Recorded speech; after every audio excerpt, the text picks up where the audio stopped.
আল্লাহর ঘরে বন্দার রাজত্ব শালার ফুসাল অগল জারিগে আমি শুরু করছস বারবার আমার গায়ে এভাবে হাত ছাড় এই আসা বুঝলা এই মিয়া এডে এডে খাবা মিয়া সামনে মেজাজ দেখছে খারাপ হয়েছে কি কি করবেন গলা না মারবেন না মেজাজ খারাপ মারা বেতার রেস্ট করলাছি অবস্থা দেখছতে আরে কাকা কিছু কর আরে বাবা এটা তো আর পাঞ্জাবির অবস্থা হিড়ির অবস্থা স্যার তোর দেইতে শরম নাই রাখ অবস্থা দে বহুত জুলুম করে লাগছে এরে কাকা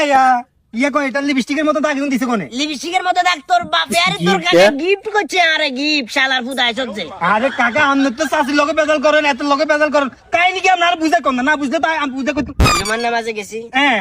গা আসরের হক নরমালি একটা জিনিস বুঝ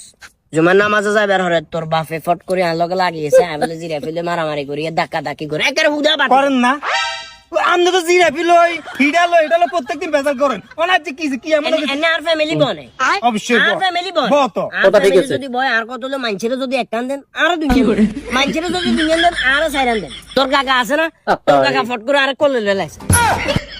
কোলে লইবার হরে তোর বাপে আতারা হেতারা ডাইনাতে বামাতে গুছাই সাসে কি অবস্থা করছে বাদে যা কইলে তোর মনে কষ্ট যাবে কি অবস্থা করছে আজ যদি কই আমাদের মনে কষ্ট দেব আর কি শেষ আমি কাছে মেগান ছাড়েন না লাগবে মসজিদে কেন প্রত্যেকদিন বেজাল করেন আমনে মিয়া বেজাল আয় করি না রে বাতি যা আর হয়তো বা সর্বোচ্চ এই দোষটা ধরতে পারবি জিরাফি একখানে জায়গা দুনিয়ার কোন কিল্লে জিরাফি মানুষ খায় না আর ফ্যামিলি তোর পুরো মিয়া আপনি আর কি তো ফ্যামিলি বাবারে আর তো ফ্যামিলি তোর কো সাসি ম্যাচ করে স্বাস্থ্য করে আমার কাকা শুনেন যেহেতু ঘটনা একটা ঘটে গেছে মসজিদে না আজ জানি আর বাপ আর কাকা তুমি দোষ বেশি আমনের এটা 100% জানি এখন যেহেতু ঘটনা একটা ঘটে গেছে সমস্যা নাই কাকা আমরা এটা সমাধান করে দিমু